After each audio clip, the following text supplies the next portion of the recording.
Hello, everyone. Greetings. Welcome. So yeah, I'm variously associated with UC Berkeley, Mentis Fund, and Zareen's Restaurant, and Folio 3. But I want to talk a little bit about one specific characteristic of mine, which is that I absolutely hate nonfiction. I don't go in for nonfiction at all, and I've never read a book on Pakistan. I'm generally sane, thanks to that. So when Faraz asked me, "Ye karna hai," I mean, Pervez, I've admired him for years and all. I absolutely jumped at the opportunity, but then I had this homework. And I have to say that I was genuinely shocked at how much I enjoyed this book, how accessible it was. And in particular, I mean, yes, you get lots of insights, stuff that I didn't know, stuff that I agreed with, stuff I didn't agree with. But the thing that really struck me was that my thoughts and opinions and beliefs that I've had that I couldn't quite put in words, Pervez Hoodbhoy has found a way of saying them absolutely perfectly. So I was really delighted to read this book. And I want to start by asking all of you who dislike nonfiction to get a copy. If you like nonfiction, get 2 or 3, right? So it'll be worth it. I'm going to introduce our Mehman-e Khususi. He really is a man that, for the vast majority of folks here, needs absolutely no introduction. So naturally, I'm going to give him 2 introductions.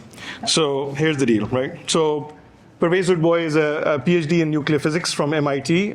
He has taught at Quaid-e-Azam University, LUMS, MIT, Carnegie Mellon, University of Maryland. He's a political commentator, a scholar, a political and social activist, an author, and now also a historian.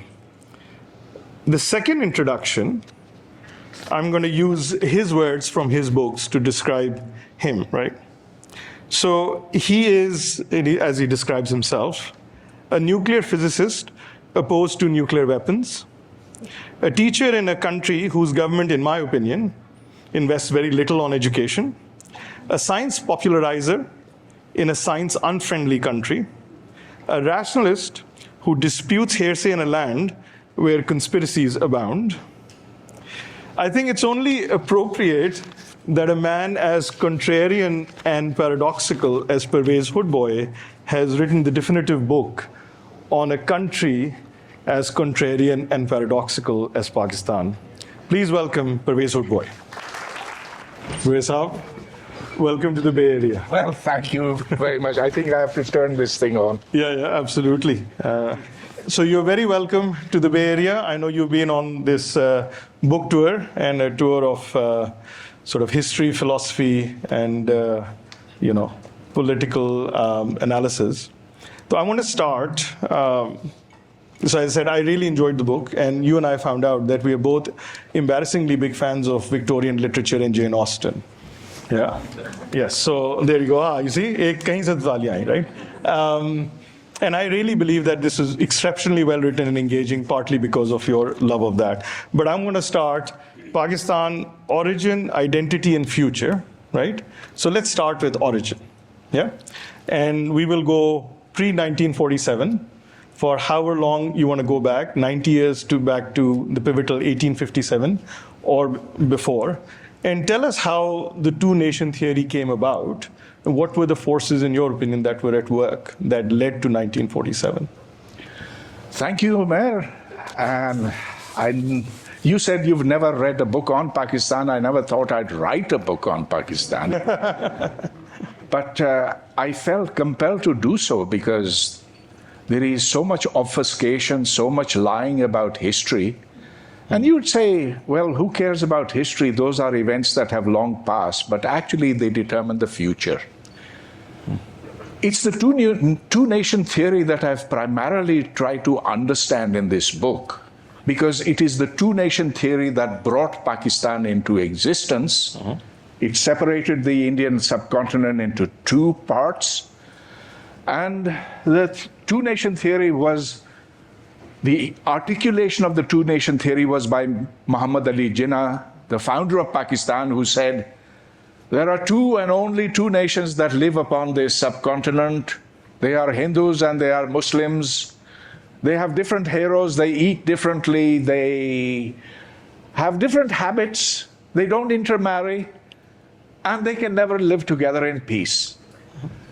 So when did this two-nation theory start? How is it that the concept developed over time? That was really the intent behind this book. You asked how far does one have to go back? Well, I think you have to go back pretty far in time, because there are not just myths on the Pakistani side, there are also myths on the Indian side which need to be dispelled, particularly in this age of rising Hindu nationalism in India. And so let's go back to a few thousand years. I say a few thousand years because, I can't give a precise date, because there's so little documentation about those old times.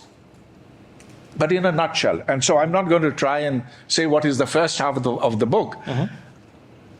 If you go back long before the advent of Islam on the subcontinent, there actually were no nations on the Indian subcontinent. There was not a Hindu nation as is being claimed today.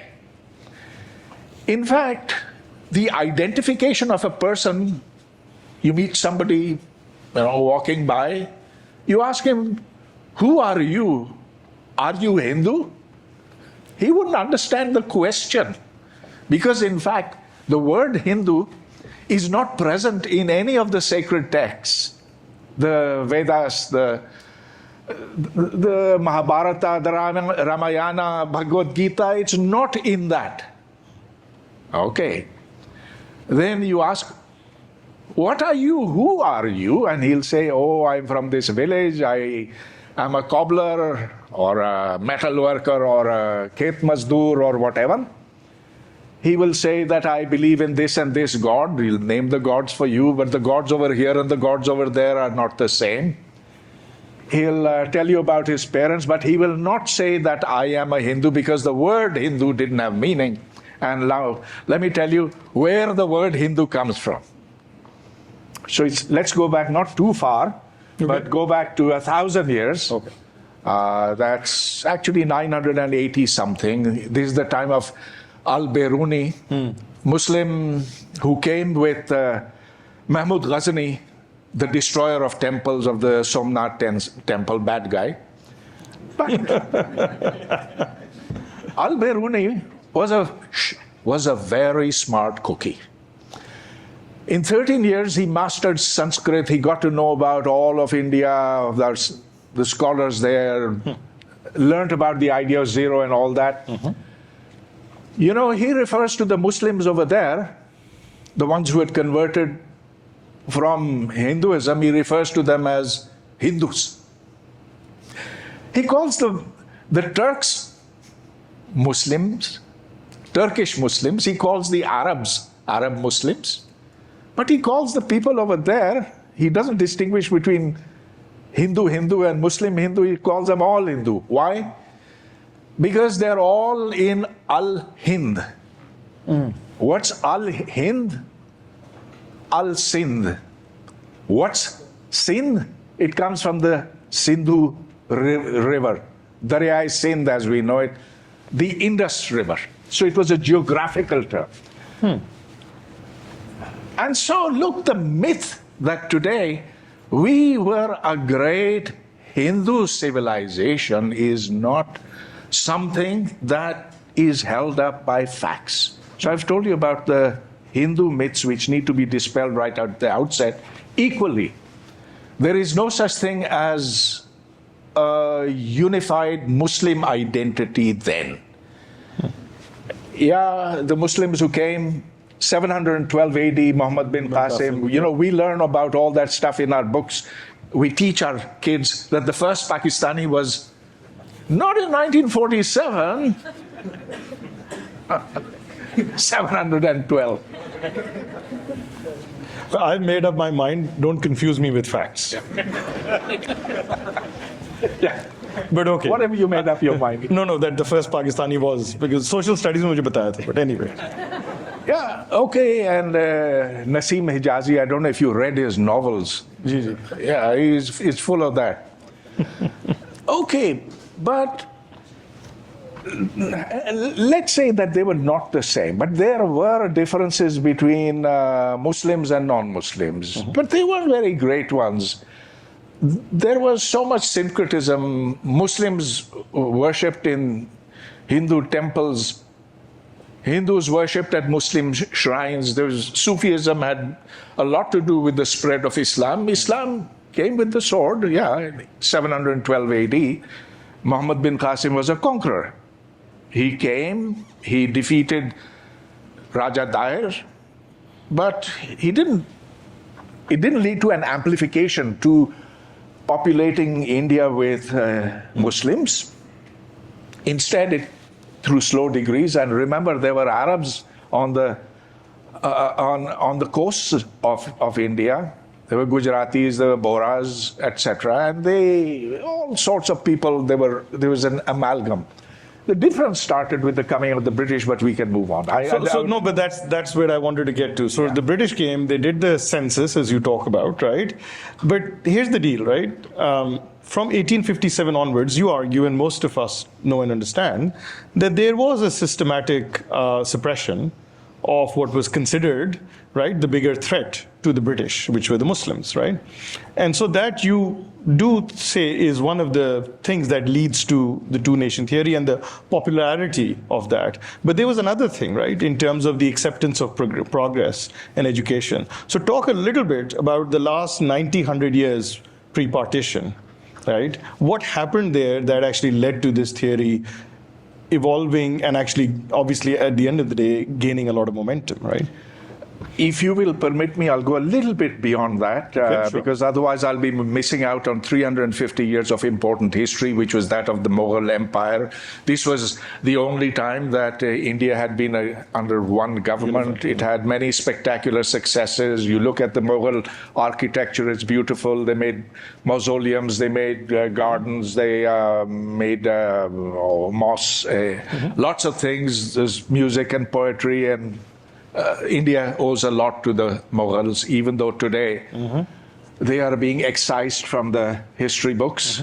I mean, literally, that period is being now thrown out of the history books. But in those 350 years, let's not say it was just a clear Hindu-Muslim divide. There was, in the Mughal courts, in the Mughal, the Mughal emperors had Rajput, there's Hindu generals, which they needed for governing their empire. And there was a lot of marriages of the emperors with Hindu women, Rajput princesses in particular, and this was for political reasons. But this is how there was a bridging of the two communities. Akbar the Great, Akbar-e-Azam as we call him. He even tried to create a syncretic faith, Deen-e-Ilahi, which I'm sure many of you know about. Well, it changed at the time of Aurangzeb, who was a fanatic, a man who, killed his own brothers in order to become emperor. Dara Shikoh in particular, who was a secular-minded person, but it didn't make all that much difference. However, what made the difference was, the difference between Hindus and Muslims was a cultural one, because the Muslims they saw themselves as rulers, they didn't see so they were engaged with the finer pursuits of life, with poetry, music, hunting. They didn't see it necessary to do the math. They didn't see business as important. They didn't see accounting. See, accounting is very important because the revenue is coming in from the lands and you've got to determine who gets what. That task was left to the Hindus. And so this thing was recognized by the British when they came. The British didn't suddenly land upon India. They came by slow degrees. 1857 was very defining. But even before that, I think politically, 1857 was this was the War of Independence, or the Ghadar, as they say, the great mutiny against British rule. But even before that was 1835, which was the Macaulay reforms. Lord Macaulay had an educational policy to announce.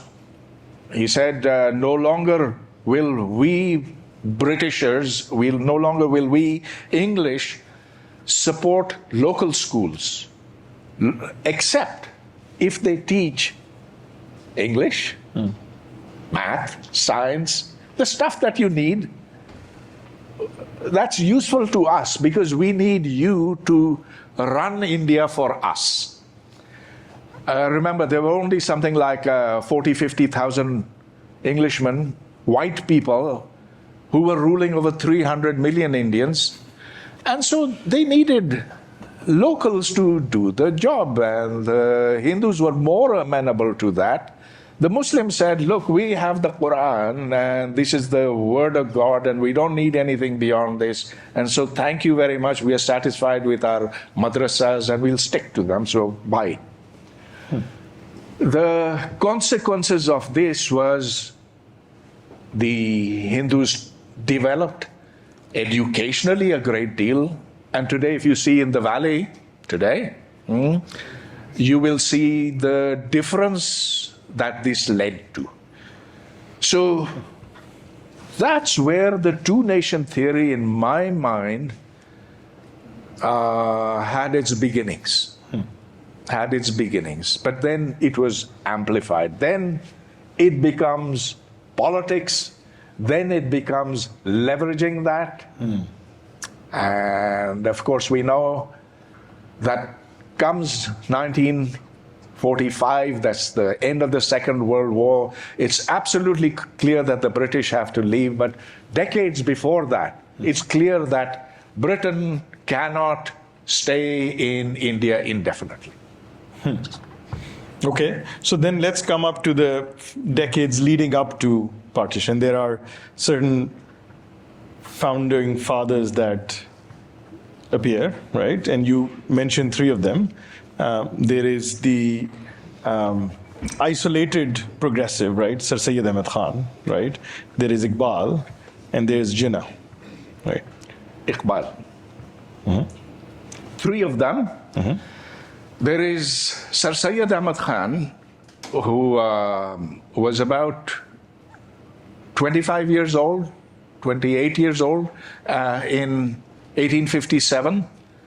He was a man born in a very aristocratic family. His father was in the Mughal hierarchy, one of the people there. And he was very orthodox in the beginning himself. And actually, Sir Syed Ahmed Khan is not what is taught in Pakistani schools.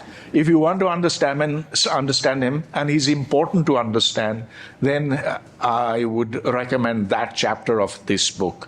But let me cut out everything and say that here is the only Muslim who understood the value of education and science, and said that we Muslims have to stop crying and looking for conspiracies and saying that this is something that God is punishing us for. We need to get on with things. We need to learn English. We need to learn science. And he started a science translation society. He says that's the way, that's the only way out of this predicament. He had some degree of success. Aligarh University, of course. Aligarh Muslim University is his prime success. Yeah. Although it didn't quite pan out the way that he wanted it. It didn't become some center of intellectual excellence and didn't produce great research or new learning or whatever. But it did create the idea of Pakistan. And so that's why I call him a founder hero of Pakistan. I also call him the lone modernizer, because you see, these were traditional, this was a traditional society that the British had encountered. And there was a difference between the two sections of the society, which the British recognized and exploited, and so certainly there is an element of divide and rule, but primarily it came because Muslims were not that ready to accept new knowledge. And then you can ask me, So you're actually absolving our dear British friends of their role here, right? Like, so the sort of the version we have sort of pretty heavily emphasizes that the British, by ostracizing the Muslims at that time, sort of inevitably led to the leaders saying, look, this is where we're going. There's almost no way out. We're going to be this massively exploited and, पैर के नीचे दबी हुई minority, so we need a way out, right? But you're saying it wasn't quite the British taking revenge on 1857. They were. What is the role of our good? And I'm a pretty shameless Anglophile, but still. Look, history is always complex. There's not just one factor in operation, and certainly there was the desire to split the Muslims. Certainly there was to split. To use divide and rule. Certainly there was the feeling that we've taken the rule of India away from the Muslims, and so they're the guys who are angry at us, and so we need to stomp on them, and then we've got to raise the other side. Sure, that was a point over there. But when we come to this issue of why the Muslims weren't going into school and why during the 350 years of Mughal rule in India, they hadn't produced any works of science, of philosophy, business, then we have to ask why. And so if you would permit me, I'll go away from the Indian subcontinent and I'll go to Arabia. Between the 9th and the 13th centuries, the Muslims were doing fantastic work. They were creating new science. Well, of course, they had acquired Greek works of Plato and Aristotle and Archimedes and Pythagoras and all the names that we know. It was translated from from Greek into Arabic, built upon, and hugely enlarged, and then passed on to Europe. Now, that was that 400 year of the Muslim golden period, but it died out because within Muslims of that time there was an intense philosophical battle about whether Muslims can rely on reason and rationality, or must they rely upon faith? Faith eventually won. And this was, people time it with the rise of Imam al-Ghazali and his way of thinking. The consequence is that when Islam came to the subcontinent, it didn't bring along those things. The intellectual ferment that Muslims in Persia and Arabia had gone through. So when the products of the European Enlightenment started appearing with the coming of the British, there was no curiosity, there was no asking the question. So this is in Jahangir's court. Sir what's his name? Sir Thomas Roe, who's the British ambassador. He comes along with a chest full of equipment. They're like eyeglasses, telescopes, vernier calipers, all sorts of things for pressure gauges. Remember, this is post-Galileo. This is post-Newton. And he puts that down over there and they say, very nice, very nice. How much is this for? How much can we buy it for? They didn't ask. How do we reverse engineer it? How do we make another copy like this? How does this work? So you see, you guys in Silicon Valley, you're creating new stuff, which then goes out into the rest of the world. Rest of the world, China, it asks, how does it work? Then they figure it out. Pakistan is still asking how much does it cost? Especially for iPhones. Yeah. Okay, so now we're getting close to, there's obviously a lot, and I want the audience to do, so we'll have to fast forward a little, right? So the two-nation theory wins out on both sides. That's one of the things in your book, is that it's not like just, Jinnah and the Muslims were for it, right?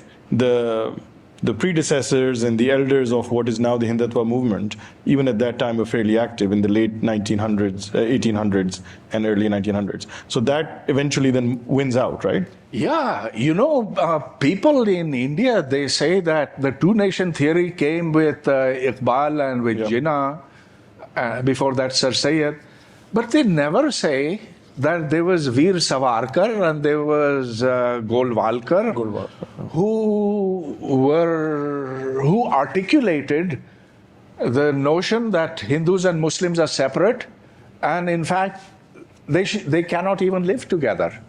So it was a thought within the Hindu extremist right wing, which had no traction then. It has gained traction now, but did not have any significant degree of acceptance then. So Lala Lajpat Rai, he had in fact envisaged Hindustan with the Muslims being shunted into, I think, four provinces. There was Bengal, Punjab, Sindh, I'm not sure about Sindh, but Balochistan and frontier. Yeah, Sindh was not included in that. Four, that's right. So those origins of Hindutva, those origins of the two-nation theory among Hindu extremists was contemporaneous with that of the rise of Muslim nationalism and the Muslim two-nation theory. And so the Muslim two-nation theory obviously actually gained traction. It wasn't just a fringe. Initially, Jinnah was probably not for it, others were not, but eventually everybody became for it, and then kun fayakun, it happened, right? So, until 1937, let's ask when the two-nation theory got serious. And I'll put it down to 1937, which was when the Muslim League lost badly in the areas that today are Pakistan. And it was not just a defeat, it was a terrible defeat. They got 5% of the Muslim vote.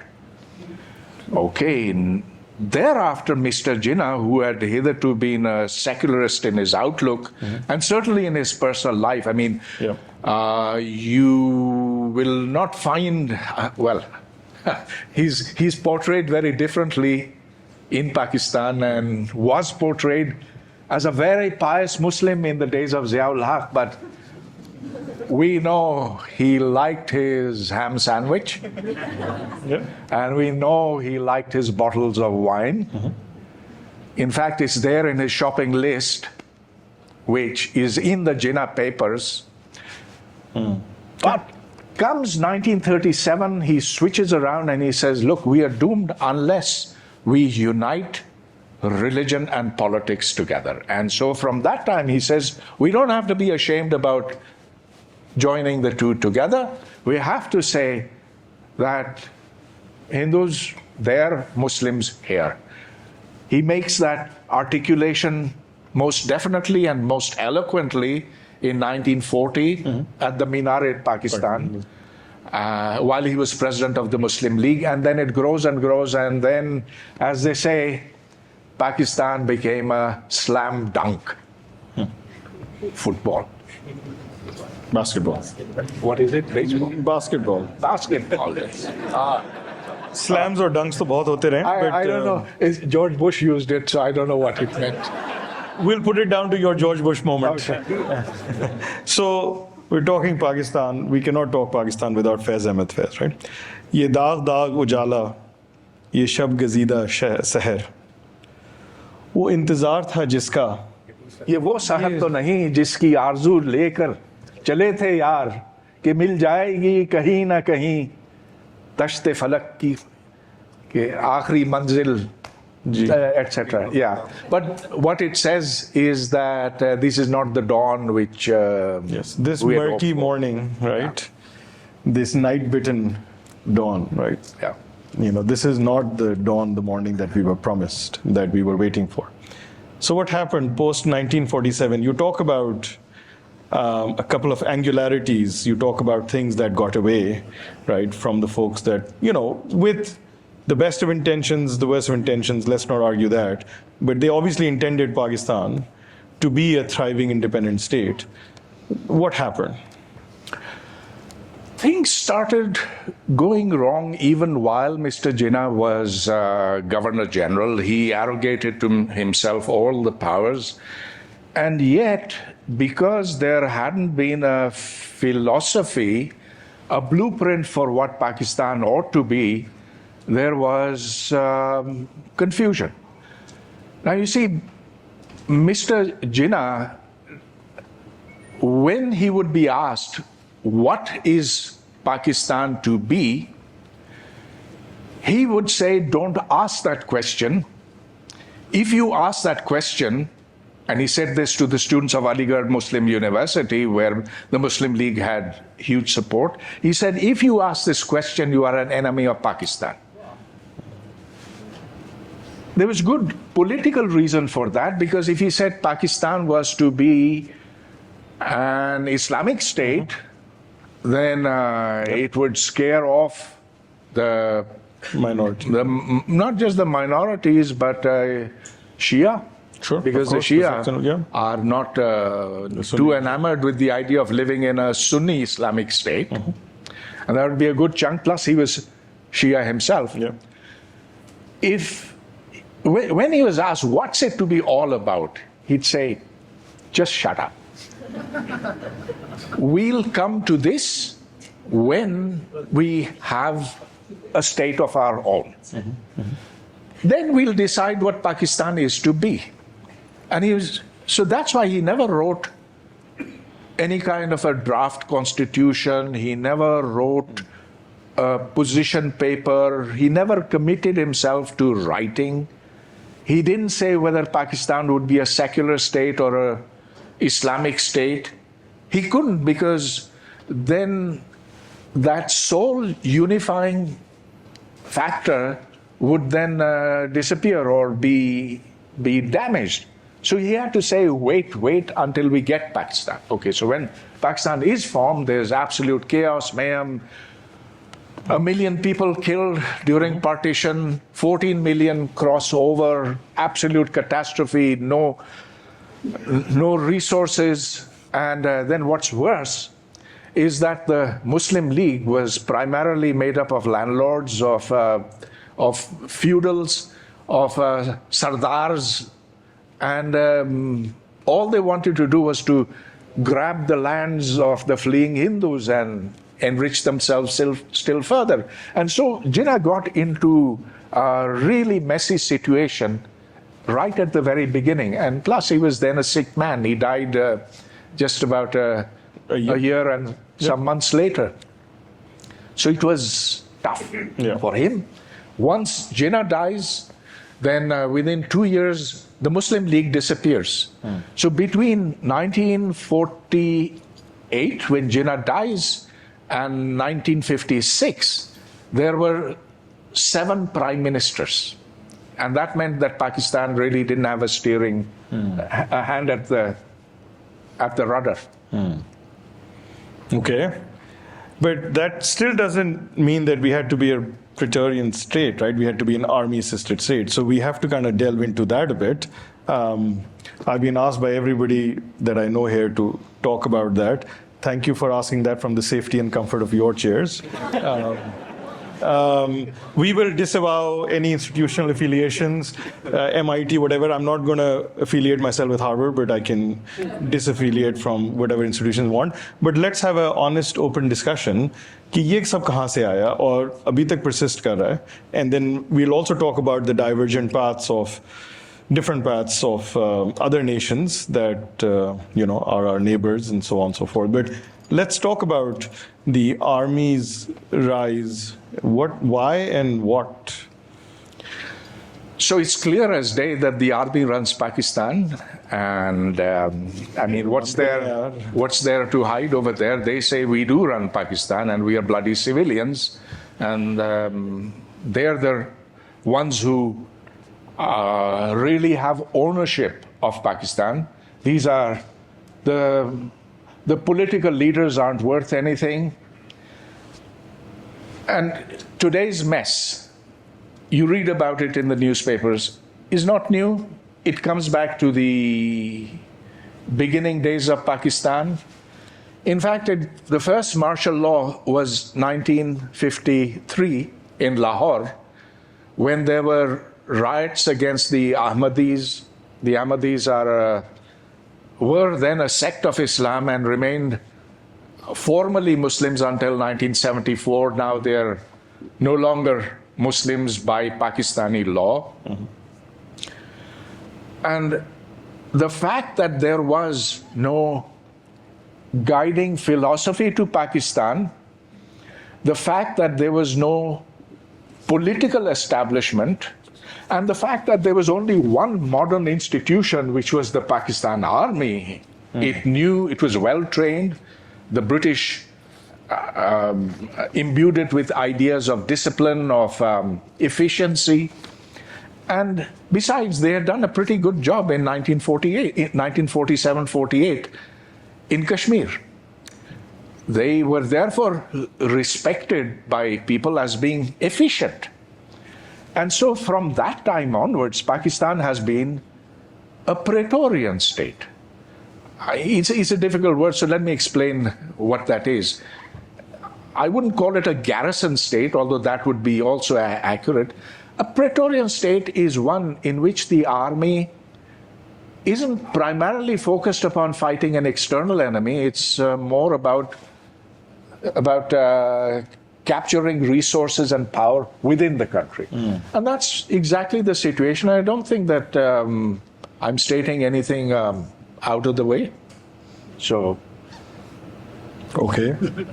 I mean, if there's disagreement on that, I'd like to. Yes. So you had Yahya Khan, Ayub Khan, all of the Khan, then you had Ziaul Haq and all.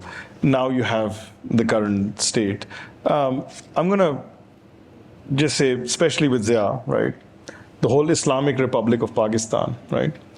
You in your book say, right, that Pakistan could not become an Islamic state, right? Which is paradoxical, right? Because all the powers that be, right, from the inception to now, right, have been sort of saying that this is an Islamic state. So why could it not become an Islamic state? First of all, I would contend there is no such thing as an Islamic state, and none has ever existed in history. There's only one book that all Muslims believe in, and that is the Quran, which is the word of God, as every Muslim will tell you. Mm-hmm. In that, the word state is not used, and in fact, the word state does not exist in Arabic either. Today, of course, one gives it the meaning of state. After all, we have Iraq and Saudi Arabia and other Muslim majority countries, but that word does not exist in the Quran. There is no set of rules that is defined over there wherein the functions of the state are spelled out, or what its different parts should be, the different departments, whether there should be a standing army and how big, and should it be voluntary, how should taxes be collected. None of that is present in the Quran. Furthermore, there is no mechanism specified as to who will be the head of the Muslims. Forget state. There is no mention, and the Prophet Muhammad, did not specify either who his successor would be or the mechanism by which his successor would be chosen. Now, that's at a very fundamental level, but furthermore, there are countless questions which remain unanswered. For example, is Pakistan an Islamic state, notwithstanding the fact that its head has been a woman? Benazir Bhutto was, the chief executive, had all the powers then. Our economy runs upon bank interest. Bank interest is utterly and totally forbidden in the Quran. 10 questions that I've listed over there. I don't want to bore you with all of those questions, but there's no answer to them. And so I say Pakistan is not an Islamic state. And the question is, then there's so many other questions over there that are raised. No, but you have lots of questions. I want to get the questions from here. So we're going to get to your questions in a couple of minutes. So folks we'll have the microphones coming over there. I'm going to ask you, the thing that I think a lot of people here are interested in are the divergent trajectories of Pakistan versus India versus Bangladesh, right? So we're not an Islamic state, or have not been able to, despite lots of experiments in that. We are kind of very much an army-dominated state, right? That's not necessarily true of India. It's not true of Bangladesh. What happened? I think it's less the politics and more the culture of learning that has determined our two different trajectories. And so you see Indian professors all over the United States, here in San Francisco as well. You see their heads of companies, and of course, Pakistanis are too, but fewer, because learning has been much more restricted to the very upper classes in Pakistan, whereas it has gone down much more in India. And you think actually directly affects the rise and power of army in one country versus the other two? So the question of the army, I think we've dispensed with earlier. It was because of the fact that the political establishment was so weak. There were no leaders with vision. There was nothing. They had nothing to say. They had nothing to say about what Pakistan was to be, which is what led to this enormous confusion, which is why we formally duplicated certain institutions. So we had them in body but not in spirit. Look at our universities. Our universities are dead institutions. They do not produce knowledge. They do not produce the kind of people who will push the frontiers forward. Of course, there are individuals who are exceptional and who will learn no matter what. Yeah. But if we were to give them a better education, if we were able to teach them how to think, that is really the essence of education. Look, education is only about one thing. It's only about learning to learn, opening the mind. It's not the content that's as important as the attitude towards learning. So we'll take questions from here, but I want to, we can get the mic to the gentleman. Just give me 1 second, you'll get the mic. Apropos of present and going to the future, and you have a project called the Black Hole Project. I hope that was not you looking for synonyms for Pakistan and came up with the black hole. And we are looking for Umeed Ki Kiran, and you start a black hole project. So well done, Pervez. But tell us about the Black Hole Project. Let me take up from the last thing that I said, that learning, that education is learning to learn. It's about getting kids enthused into that way of thinking that you want to know more and more and more.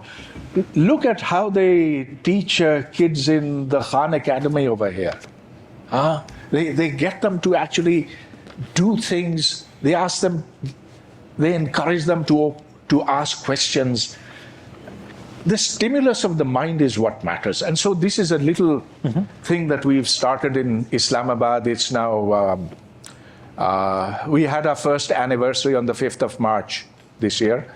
It's called the Black Hole. And, Black holes are dead stars, but this is something else. This is an institution. It's a small one, 3 floors of a building. The top floor is a lab where kids work with science toys. The middle is a library. Why should we be creating libraries when it's really the job of the state to do so, because the state does not do so? Below that, we have an auditorium. It has a capacity of 60, 70. We have lectures over there every day. Doesn't matter that I'm here in San Francisco, it'll keep going as it has been for the last several weeks with my not even looking at what's going on. We've had 500 and something events. So here is Farooq Ahmed, entrepreneur in the Silicon Valley, who came, he gave a talk over there. And he enjoyed it. Everybody learned from him. They learned that there is such a thing as Silicon Valley and that it's all about creating new stuff. They learn about Richard Feynman, who was here at Caltech, and the way in which he reformulated quantum mechanics. They learn about quantum computers. They learn about everything that they would otherwise not normally learn. So is it an after-school project, a community center? How do you define it? So the kids from the neighborhood, the schools, they send their kids during the day, during the mornings. People are in the library all the time, from the time we open to the time when we close, 9 to 9. The lectures or the events are usually from 4 o'clock till 9 o'clock. 2 events. They advertise as being 1.5 hours, but they generally last 2.5 hours because there's so much intense questioning. You see, what we want is a place where any subject can be broached, any question can be asked. We require civility. We have never had a problem. All of our events are live streamed. We have nothing to hide. So yeah, I'm telling you now that the army is in control. I'll tell it over there as well. And why should we be afraid? After all, the army wants to be in control. Well, so to the whole things about the black hole. So we'll start with our first thing. There's something over here. Gigi, we've been everybody's been seeing the collage of the black hole while you were discussing this. So please. When, where, and why this come from? The Pakistan ka matlab kya? There's a great anecdote in the book, so you should buy the book. Don't spoil the ending for everybody. Everybody buy a book. But you can, if you want, Pervez, you can answer that, because I thought that was very funny. But please. देखिए, एक मामूली सा शायर था, उसका नाम भी अब मुझे याद नहीं है, लेकिन ये बात वहाँ से शुरू हुई. So it's a small minor poet who came up with this slogan, Pakistan ka matlab kya, la ilaha illallah. What's the meaning of Pakistan? God is great. There is no God but Allah. God, yeah. Now, it doesn't even make linguistic sense. Yeah. But it somehow caught on. We in Silicon Valley know all about that sort of stuff. Okay. It was a meme. It was a meme. Yeah. There you go. Haji, next question, and then yahan mic idhar aa jaye, please. Dr. Pervez, thank you so much for visiting us. And can you hear me? Yes. So, being an intellectual from MIT, you still went back to Pakistan. It is commendable. Ladies and gentlemen, this guy is a national... Here.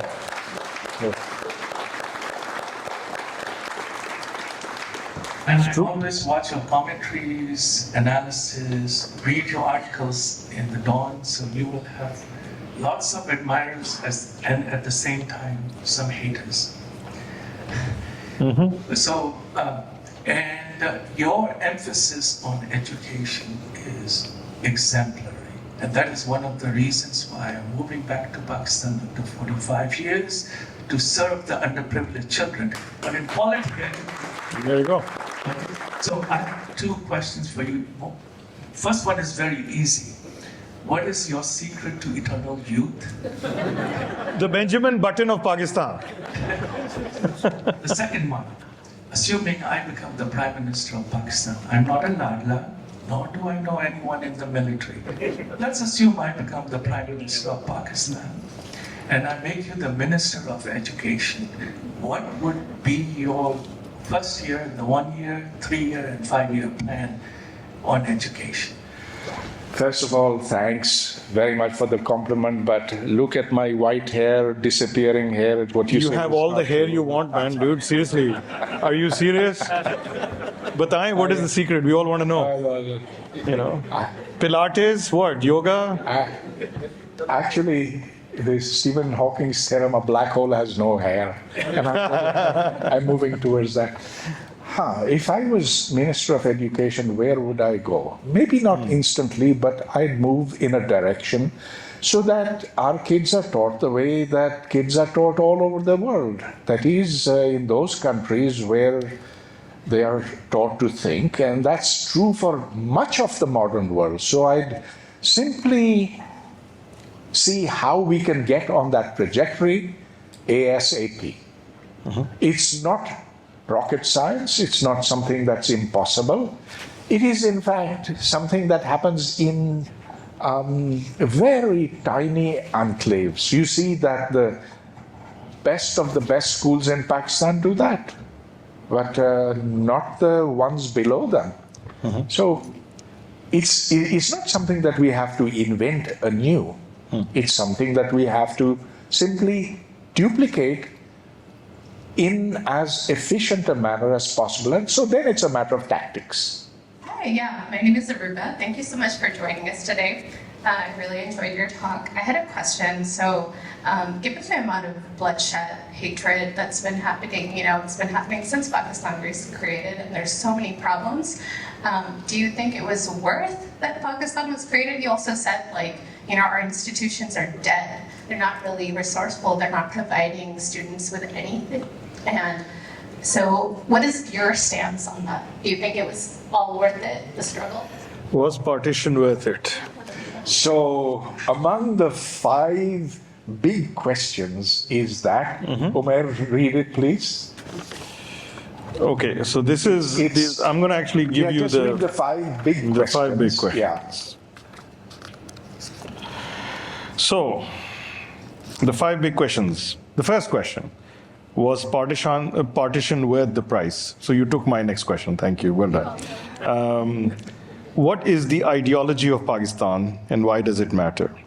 Why couldn't Pakistan become an Islamic state, which we've discussed? Why is Pakistan a Praetorian state, which we've discussed? And the final, which I've reserved, is identity. I am Pakistani, but what am I? So why don't you take on this? The short answer, was partition worth the price?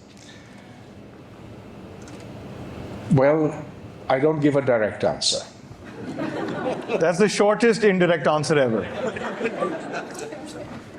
Because I don't know. Well said. What if partition had not happened?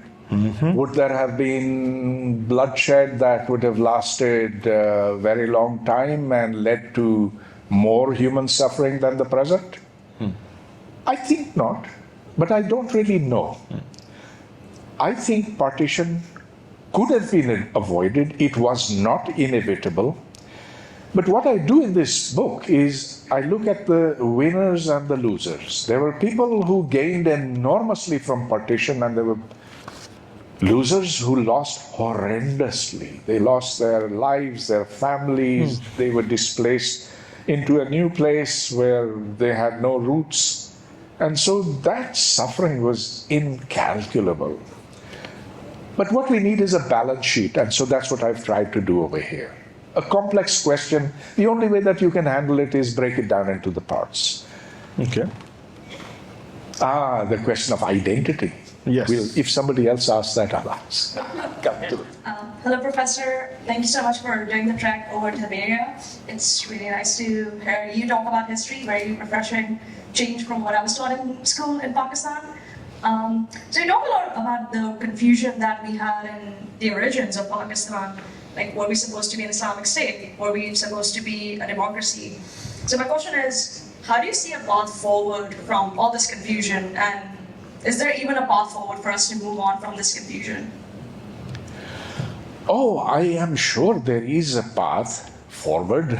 I haven't yet discovered it, but that's just because the fact that I can't figure out an exact path doesn't mean that it doesn't exist. That sounds very much like a Pakistani inshallah. No. So I'm not letting you get off the hook, by the way, that easily. Even though I respect the alma mater and all that stuff. So. No. But wait, this is important. This is really important, because if you were living in the dark ages of Europe, would you have ever thought that there would be an enlightenment? You would not have. You would have just said, "Oh, what's the point of my banging my head against the church?" But then it happened. History moves you forward. And history will move us forward because we are rational human beings. And we're not about to disappear from the face of the earth unless it's global warming and it's nuclear war. If we can avoid that, then we'll find a way out. Well, that's reasonably hopeful. Next question. First of all, welcome to the Bay Area. You are also professor of my wife in Carnegie University, by the way. Oh. She's right here. So my question over here is, how do you see the relationship with India? Because we are facing this kind of problem every day. Because a lot of Indian people live in this US and they are on a very, very top positions. We are trying to, we are confused over here. How do you see the relation with Pakistan and India? And also the future of Pakistan, how do you see that? We are very confused. I've been here for almost 30 years. I'm also from Islamabad. I know you from very well. And I have a lot of friends. They are from Carnegie University, Islamabad. And they are almost in a very good position over there and over here. How do you see, and if I have to go back to Pakistan, since I'm, I know a lot of people in Pakistan, but I'm always here. So how do you see the future of young generations going back to Pakistan? Well, the first was the relationship with India. Yeah. And then that, and by the way, I think we are all very confused. So that's... the relations with India at the moment, India is watching, it's seeing Pakistan in great difficulty. We are about to default, or actually we already have defaulted according to many economists. Things are very, very tough. The dollar was 2 years ago 150 rupees, now it's 300 rupees. More. Pensions have fallen in real value by 50%. So things are very tough. What can you do? Was that? Well, the first was, what is the relationship with India? What can we do now? Because we have this constant conflict with them, right? In a way, right? That's kind of, as you said, part of our identity in your book, right? Is a negative identity of how we define ourselves in relation to India. So we've got to rethink ourselves. We have earlier on insisted upon regarding ourselves as being in total and total opposition to India into eternity. That's got to change. And the way it will change is soft pedal Kashmir. Kashmir is a problem that's not going to be solved by force of arms. We've had 3 wars specifically over Kashmir, 1947, 1965, 1999, Kargil. 1971 was different, that was a civil war. So what we've got to tell ourselves is, let the Kashmiris handle it. We'll give them diplomatic and political support, but no military support. Let's do in Kashmir what General Musharraf had promised would happen, or had hoped would happen, which is soften the borders, let divided families reunite, let there be trade, and let time work out things. So that's how to handle Kashmir. That's how to handle India as well. Mm-hmm. Of course, we have the problem now that there's a very aggressive Hindu nationalist government in power over there. And so, well, it's not as easy as earlier it would have been, but things there will change as well. Assalamu alaikum. My name is Sharam. Welcome, Professor. I've read your article in Dawn News. So I want to ask you a very honest question about the U.S. military relations with Pakistan. So why does the West, especially Pentagon, favor the U.S. military? It has been happening since 1954, 65, not in 71, but then the years as well. So I would really appreciate if your honest answer. And by the way, as a disclosure, I grew up in the military family in Pakistan as well. Thank you. Again, one needs to go back into history. Pakistan was linked with the United States very soon after its birth. It sided with the United States in the Cold War and in fact was a frontline state at that time. And although at that time the Soviets had not expanded beyond their borders, but when 1979 came along, the Soviet invasion of Afghanistan, then Pakistan became a frontline state, which the United States then aided fully, and which was then a stepping stone towards organizing jihad, an international jihad. They defeated the Soviet Union, but in the process created terrorism. That's what led to 9/11 and so much beyond. So when countries use other countries, a blowback does happen. The US suffered, Pakistan suffered even more. And today, do you think where the army is right now, sort of, and all, how much of it is on the behest of the US or in support, or is the US right now saying, couldn't care less?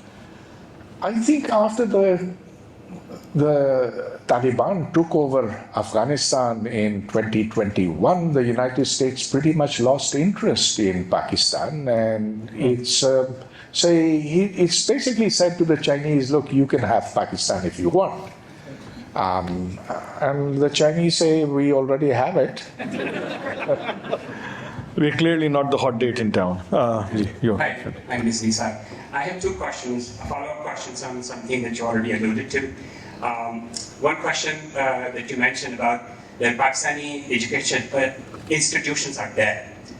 And I see that you have been part of this education system for 40 years, close to 40 years. 50. Alhamdulillah. Then what part did you play in that? In killing? In killing? The second question, which you already mentioned when we were talking about Umair, that Pakistan creation was a two-nation based on religion. So what is wrong in saying Pakistan? Thank you. Okay, so what was my own role? Well, I taught until my retirement, and then I went to other universities in Pakistan. So that's what I did. And of course, while I was teaching, I did all sorts of other things as well. I mean, that are related to education as well as writing and doing my scientific research. What's wrong with saying Pakistan ka matlab kya, la ilaha illallah? Because then it says that Pakistan is only for Muslims. And that's something that you don't like other countries to do. For example, you would not like it if the United States was to say this country is only for Christians.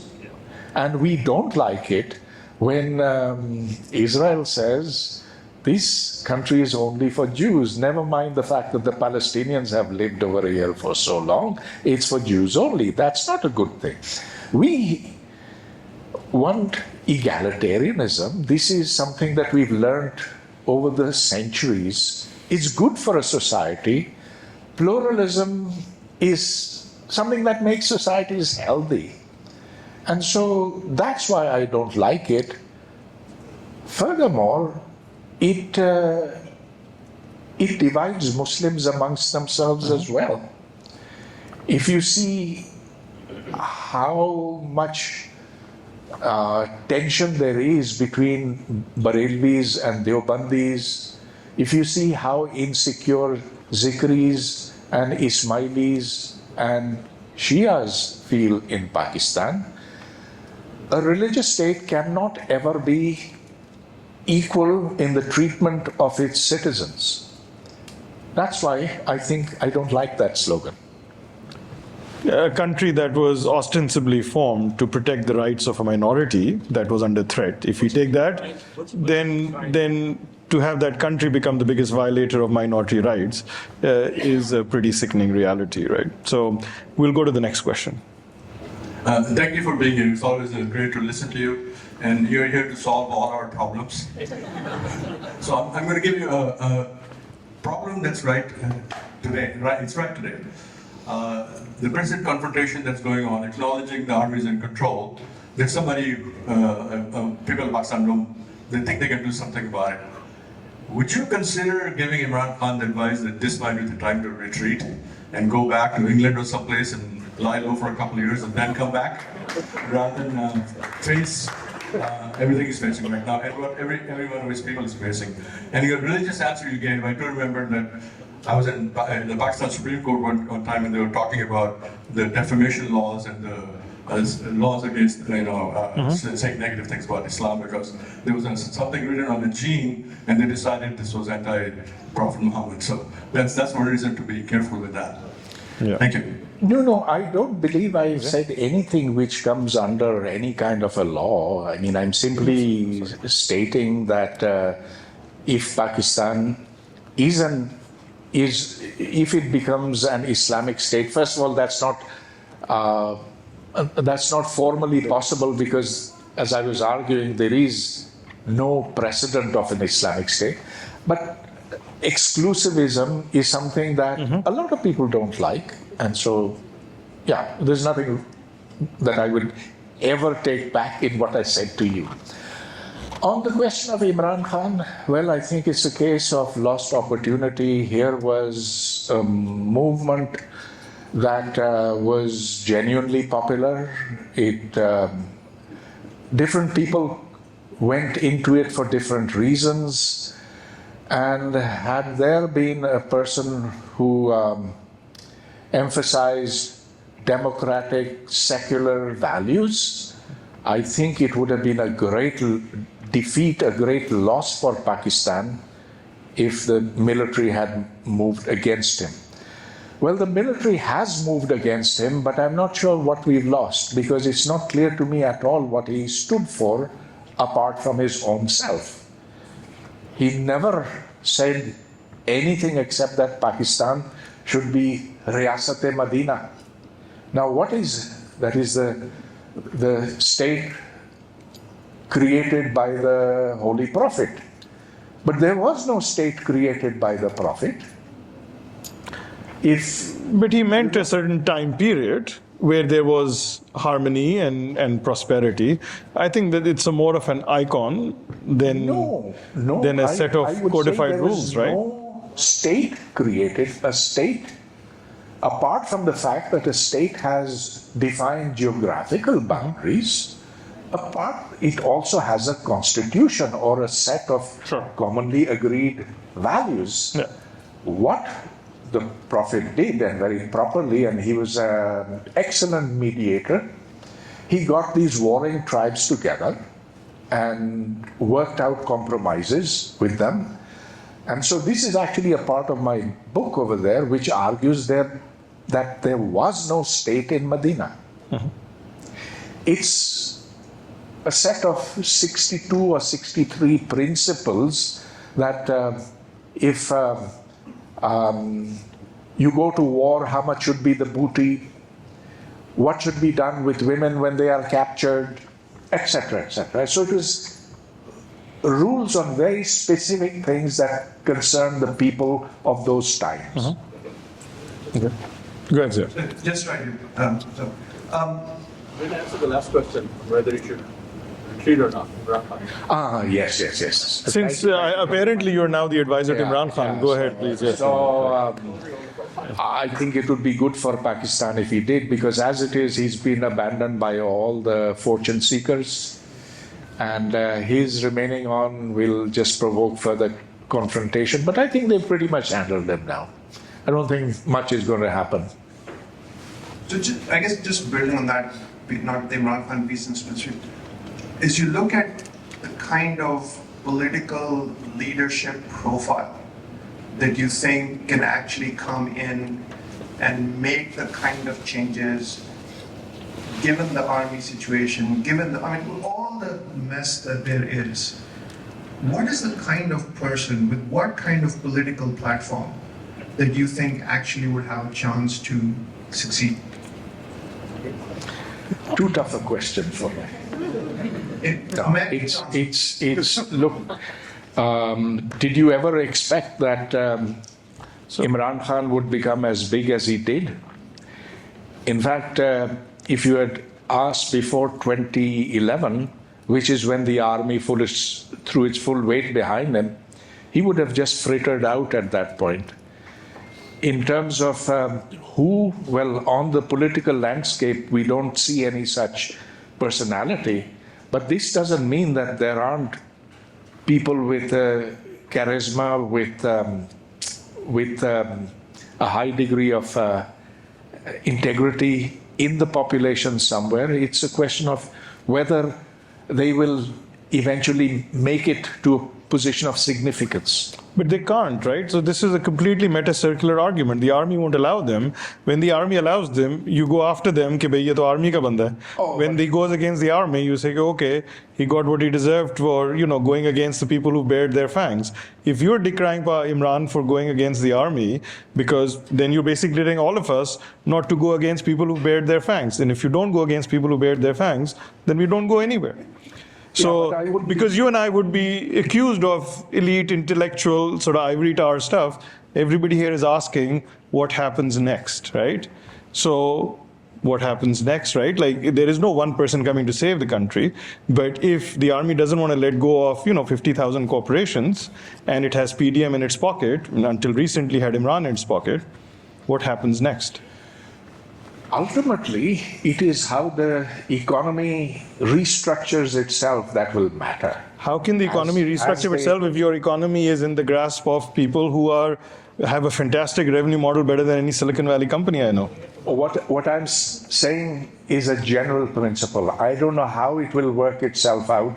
See, in physics, if I know the conservation of energy and conservation of angular momentum, I know those are firm principles, but I will not know how it works. I'll have to figure it out how it works with a particular configuration. Okay. We don't have a particular configuration at the moment, so let's not speculate too much on that. What I do know is that there's climate change coming up, which is going to be really, really devastating unless we learn to mitigate it. We know, secondly, that there is a population explosion, that the population is out of control with a 2.1% growth rate. Pakistan, which was 28 million people in 1947, is now 250 million people today, which means nearly 10 times as much. Where there was one Pakistan, there are now 10 Pakistans. In 25 years, there'll be 20, and then double that, 40, and then keep doubling.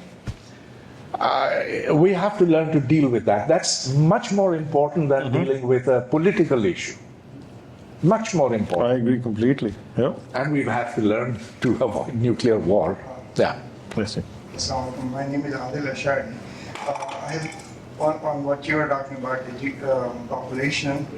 By the way, I follow you everywhere on the media and everything. I admire everything, your articles and the arguments. But everything really comes down to education. So even population is a strong correlation that education. And unfortunately, I'm not telling anything new. 50% kids in Pakistan don't go to school. 50% kids in Pakistan don't go to school, and it's an enormous task to have education available, enormous desire, and enormous task. But the most important thing is the quality of education. And I thought a lot, and you might not agree, and most people may not agree. Sorry, we have 2 minutes left of this whole thing, so we have to get to the question really fast. There is the lowest hanging fruit for the quality of education is stop cheating in the exams throughout. and that can be implemented, and there are two things. One, quality of education, and also honesty. You tell the kids right from the beginning. I see kids, parents are encouraging cheating. And that's the one thing I should do. I think there's probably a hint here at the role of technology, and you mentioned that, Pervez. So why don't we go ahead and take that, and you can get the next question, we'll move forward. I simply agree with you, so we can talk more about this later. But you did have the role of technology can actually, for climate, for other things and all, I think you mentioned that. Yeah, but even education, their technology can really make a difference. Yep, absolutely. Hi, Massam here. Very quick question. So most of us here hold this sentiment that it's not easy to ask questions, challenging questions in Pakistan, be it about religion, gender identities, or whatever. I know that I really admire what the initiative of Black Hole, but how do you address this concern that we have? Like there have been places like the second floor in Pakistan, when I was working in DCC with your brother. Yes. But that's sort of part of history as well. So how do you address that concern that we have, that if we have questions, how do we ask it? Yeah, that means we have to change the culture of obedience. That means that we have to be more self-confident. We have to be willing to take on the powers that be. And so we'll find that courage. We will. But Pervez, you've had that courage for 40 years. The vast majority of us have absolutely not had it. How did you find it? Because you've had like threats and halla gulla, fun stuff happen, right? We all have it within us. We all have it. If you see one person do it, the next one and the next 5 will also do it. And so this has a multiplicative effect. Hello, Professor. Thank you for visiting here. My question is that statehood is a very complex concept, and every country struggles with it. I've seen the Germans, the Belgians struggling with it.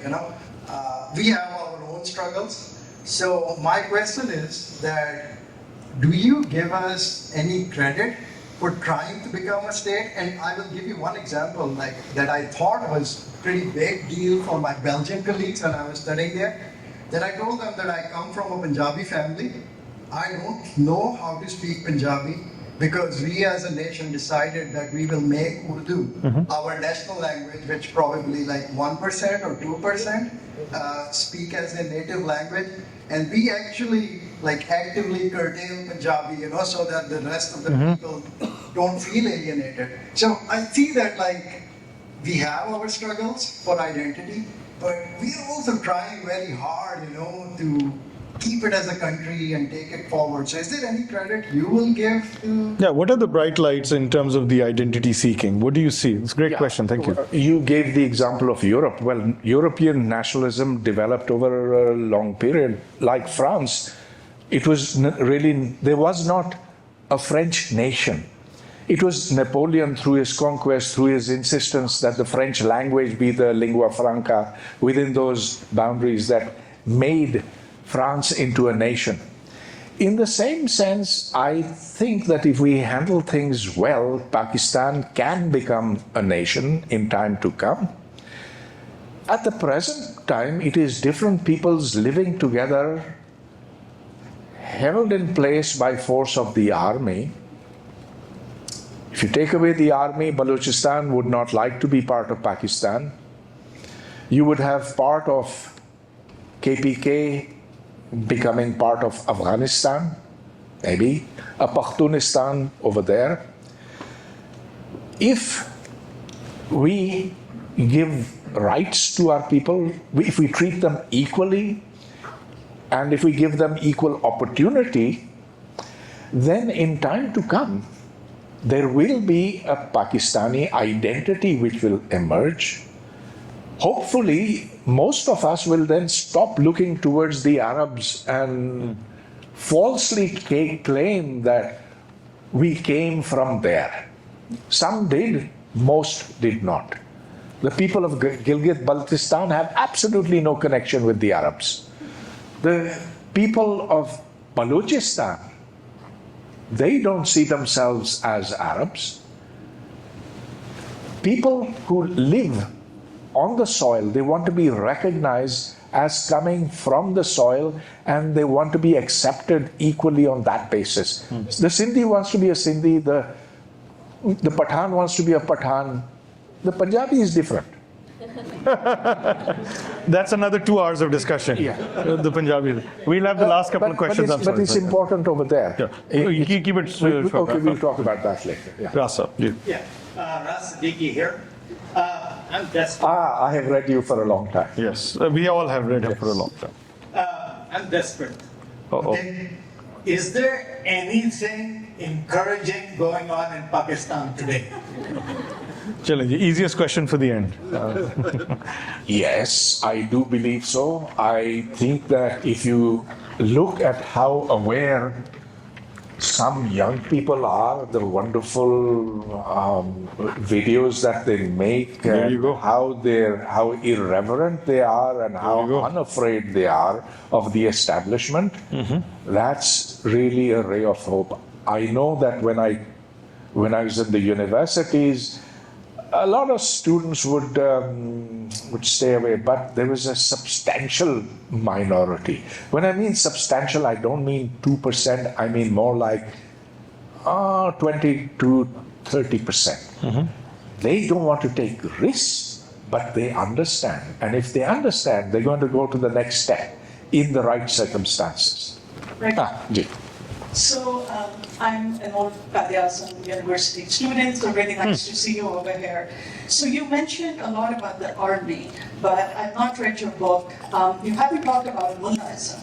And if we look at the history of Pakistan, as we have seen more and more rise of religious fundamentalism, we have seen a reduction in human rights conditions, we have seen a reduction in more and more governments actually having the courage to say no to abuse of human rights. So, you talked about the condition of what happened, the riots of 1953 for Ahmadis. So those were just the riots. In 1974, they were declared non-Muslims. In 1984, it was like, you can't even practice as a Muslim. And from what I'm hearing now, I've not been to Pakistan in a long time, that people actually, Ahmadis hide in their homes, making sure that nobody knows. They hide their Qurans, they hide. It's like what Uyghur Muslims are going through in China, where they're closed, the servants can't find out, because if anybody kills you, there's no protection of law.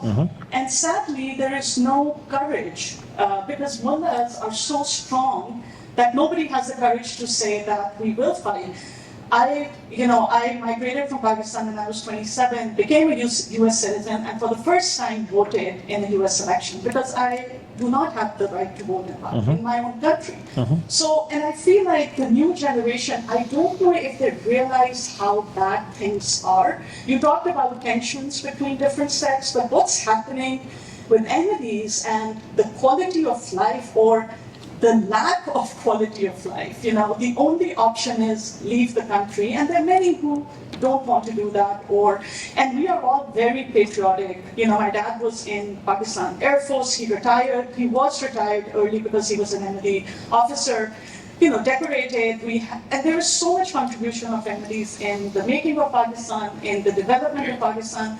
But I think that unless we recognize what's going on and human rights, I think there is so much potential in Pakistan. There is so much potential. Sadia, the question, we get it. What's the question? What do you want Pervez to talk about now? Well, all I can say is that I absolutely endorse what you've said, every word of that. And my personal experience has been a very unfortunate one. It was the 10th of October 1994 when I heard 2 gunshots and rushed out into my neighbor's house. My neighbor was formerly a student of the physics department where I taught. This is on the university colony, and I saw him lying in a pool of blood. My daughter was 11 years old at that time. I asked her to bring a sheet, bundled him into my car, drove like a maniac to the hospital, but he was dead. He died in my car. I can feel your sorrow. We have to fight it. And I'm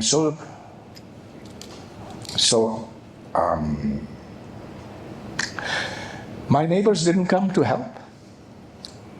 I had to lift him by myself into the car. They didn't come to his burial because you can't pray for an Ahmadi. And it's become worse and worse over time. I have nothing to say. Pervez, given all the stuff that we've talked about today, all the stuff that the country faces today, and of course people like me want immediate answers, and you really haven't satisfied me, where's the silver bullet and how can we fix it? So ignore people like me. But a lot of people here want to know, for us Pakistani Americans, right? What can we do in our small way, in our big way, over the next 5, 10, 20 years patiently? What is the most important thing? We have, the way you've now outlined it, it's sort of like, to give the Game of Thrones analogy, winter is coming, right? हम लोग बैठ के दूसरी चीजें कर रहे हैं, but climate control is there, population, massive lack of human rights, right?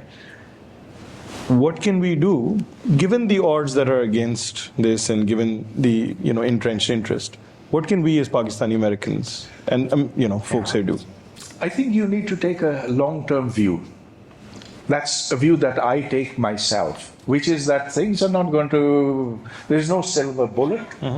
There's no magic potion that you're going to give that will bring in democracy, human rights, all that instantaneously. What we need to do is work towards a cultural transformation of Pakistani society, which comes ultimately from stressing the right values and doing it through the educational system.